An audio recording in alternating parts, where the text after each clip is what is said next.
Hello po, Sir Robic. May nakapagsabi po kasi sa akin na maayos ka raw po gumawa ng bahay. Kaya ipapacheck ko po sana sa inyo yung bahay po namin. Marami-rami na rin po kasing Sige sira. sir, bali available naman po ako today sir. So, kung okay lang din po or kung pwede din po, no, punta po ako dyan sana, no, para makita po natin kung ano po talaga yung mismo yung mga Okay. nasira or kung ano po yung pwede Sige nating po. kaya pang ayusin natin. Thank you po.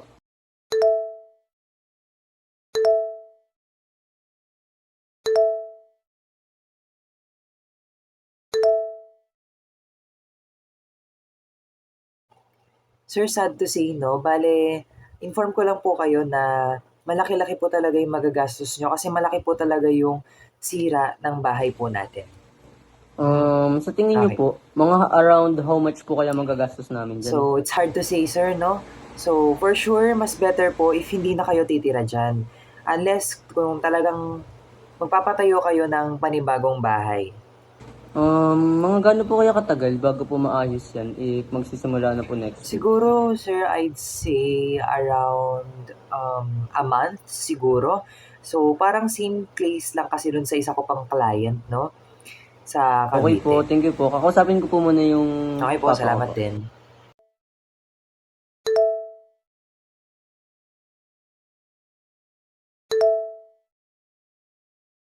Mr. CJ, this is the final contract for your house and lot located in Cavite.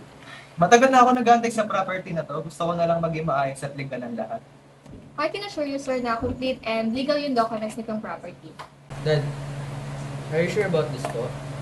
Baka bigla bang magbago yung isip mo, wala nang bawian to. Siyempre hindi na kasi gusto ko meron tayong bagong bahay. Let's make sure that the agreement is clear before you sign it.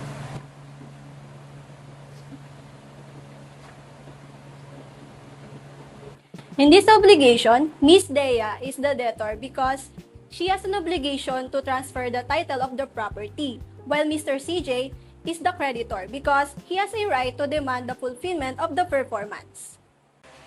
Miss Dea, it's been already 6 months since I gave you the down payment. Bakit hindi pa rin nagagawa yung transfer ng title? Nagkaroon lang po ng konting complications sa documents, sir. Ma'am, the agreement clearly stated that the transfer would be completed within 3 months. Saan po ba kami nagkulang? Sa 6 months na yun, totoo bang walang nangyari? Nagtiwala po kami sa'yo. May clear agreements din tayo about sa property. So now, Miss Dea, Mr. CJ will now demand damages dahil sa failure nyo na makomplete ang transfer on time. Pwede rin kami kumuha ng another person who will process and finish the transfer of title and you will now pay for the expenses. Under Article 1167, if the debtor fails to perform an act obligation to do, the creditor may have the act performed by another at the debtor expense or demand damages. However, Mr. CJ, no formal demand letter was sent before this meeting. Ilang beses akong tumawag kay Miss Naway at nag-follow up. To inform you, sir, verbal follow-ups are different from a legal demand. So, ganun-ganun na lang yun. After all this delay, hindi pa rin siya legally liable. Unfortunately, yes, without formal demand, maaaring hindi pa delay si Miss Naway.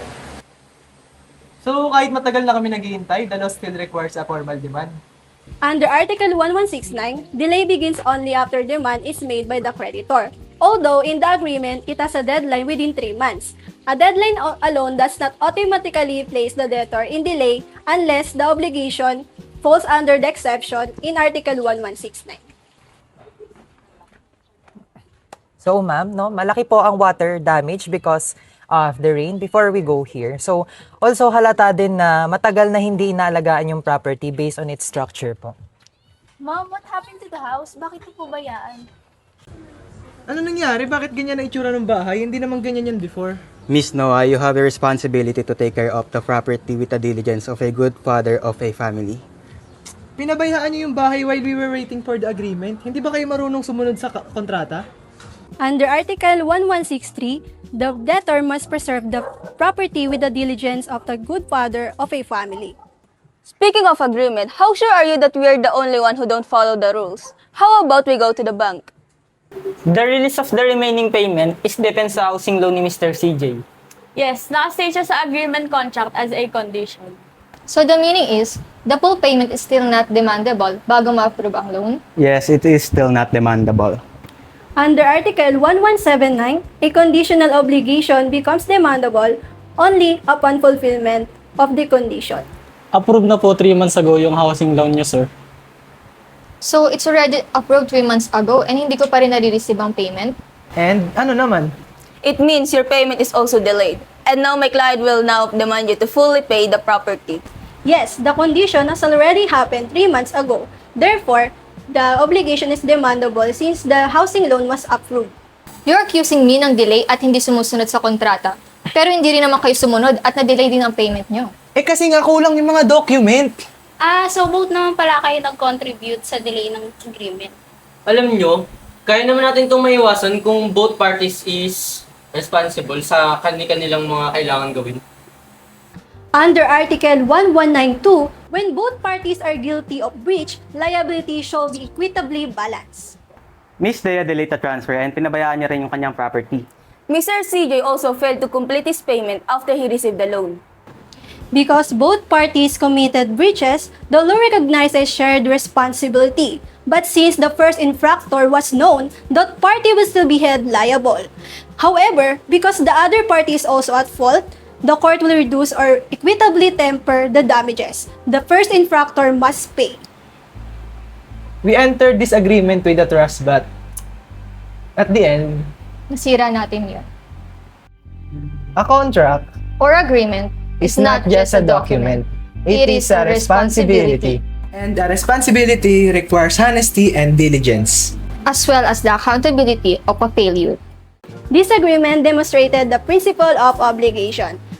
Article 1167 release when the debtor fails to perform. Article 1169 delay begins only after demand. Article 1179 conditional obligation becomes demandable upon fulfillment of the condition.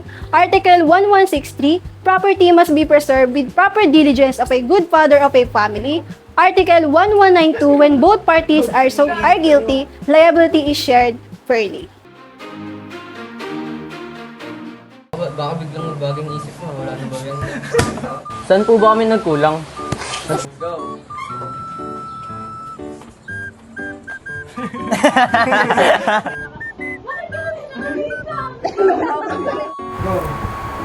Miss Dea delayed the transfer and pinabayaan niya rin yung property niya.